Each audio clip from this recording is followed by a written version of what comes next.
Hello सबैलाई स्वागत छ मेरो अर्को मिनी ब्लगमा। आज म मेरा सानीलाई लिटोको धुलो सकिएको थियो। लिटो बनाउनको लागि गहुँ, घोका, चामल अनि भट्ट भुटे थोकै बढी डढाएको छु मैले आज चाहिँ, किनकि काँचो रहन्छ कि बच्चाका पेट, त्यो भन्दा बढी डढाइदियो है, त चाहिँ असर केही नहीं गर्दो कि। त्यही पछि मैले भट्ट पनि भुटे, भट्टको छिल्का निकाल्ने हो। अब एकछिनमा छिल्का निकाले, त्यही पछि अब सब रेडी भयो। पञ्चनाचको बनाउँथे, आज चाहिँ मैले जौन आइहालेँ। अबमा बदाम, ओखर अनि काजु मिक्स गर्दै थिएँ। आज चाहिँ सकिया छ कि, ओखर चाहिँ अलिकति छ, त्यो फुटाउनु बाँकी छ, पछि बनाउनु हो। अनि हाम्रो लागि नास्ता के बनाउने है, माडा बनाउने सोचेकै, माडा पकाउन नाछु मुझे चाहिँ निखिरी त नहीं जान्नु माडा पकाउन, तबले कोशिश करता आ रहे हूँ। माडा भन्छ मलाई त मेरो मम्मी के हात हुन्छ कि, मम्मी का हात माडा सम्झिनु के गर्दै अब टाढा छ। अब जानी नजानी आफै पकाउन आरे हूँ। मेरो भाउजूले माडा खाल्यो भने मलाई चामल पिसेर दिइरहेको थिएँ 5-6 किलो, तब माडा पकाउन आरे हूँ, खान आरे हूँ। ताले माडा पकाउन आरे हूँ, कत्ताला हल्ला आरे हूँ।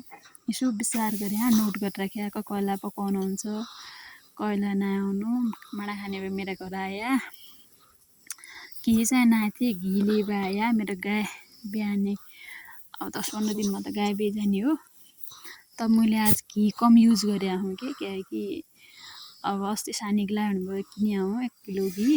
एकलाई चाहिँ रोटाइते घी नलागे नआए खानु कि, तब मैले बढी युज गरेन थिएँ। यसमा चाहिँ बढी घी चाहिन्छ कि, एक माडामा 1 डाँडो बढी घी चाहिन्छ तल्ला माडामा। मैले कममै युज गरे हूँ, तबले एकदम निको भइहाल्यो कि माडा चाहिँ खान्छ। मलाई चाहिँ आफूले पकाए माडा आफूले बनाए जे खाने कुरा पनि निको नै लाग्दो कि, अर्काले बनाए निको लागन्छ। तब म कबै भान्सालाई नआइ बस्छु कि, खासमा यो मिठो पकवान पाकिया दिन चाहिँ नआइ बस्छु। खाना नआइ खाने पकाउन दु जान्छ ककैला हुन्छ ककैला नै, कोही भन्नान् कि हामीलाई त रोटी पकाउन नआउनु भन्नान्। तब सिक्दै गरे, अर्का कुरा मात्र जन्जाड्या, खाली अर्का कान भद्दे काम चाहिँ गरे। अलि रोटो पकाउन सिक्या, भातै कति खाला। माडा चाहिँ एकदम निको भइहाल्छ कि, नत्र बढी घी भयो भने पुरा ताला अलग छुट्टिजान निको हुन्छ, तर पनि एकदम निको भइहाल्छ कि माडा। त्यही भएर मैले मेरो चेलालाई खिर बसालेँ। सानीको लागि चाहिँ कहिले खिर कहिले लिटो हुन्छ कि, बिहान नास्तामा लिटोको धुलो सकिएको थियो, अनि खिर छ यसलाई 2-4 दिनबाट डेली। अब चाहिँ मिक्सरमा पिस्नलाई तयार गरेँ। गहुँ र चामल चाहिँ एकमा मिक्स गरे कि मैले, किनकि बराबरी दाना पिस्नको लागि सजिलो हुन्छ यो। अनि भट्ट र घोका चाहिँ एकमा सजिलो हुन्छ, उन र दाना बराबरी हुन।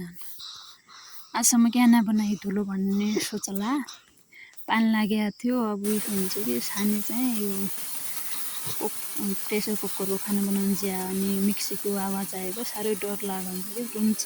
यसलाई धुप ल्याउनु हुन्छ तब बनाए थिएँ मैले। आज चाहिँ थोक्कै बिदो भयो, यसलाई बाहिरतिर लैजाने थियो, तब बनाएँ। अब चाहिँ मैले पिससकेँ।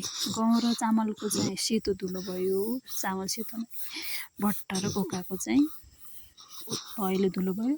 तमुन चाहिँ के को बनाउँछ, मलाई चाहिँ बजारको खासा मन नै पर्दो कि, खुवाइहाल्न नै बजारको लिटो चाहिँ बच्चालाई। अब मैले डब्बामा प्याकिङ गरेँ। बाई।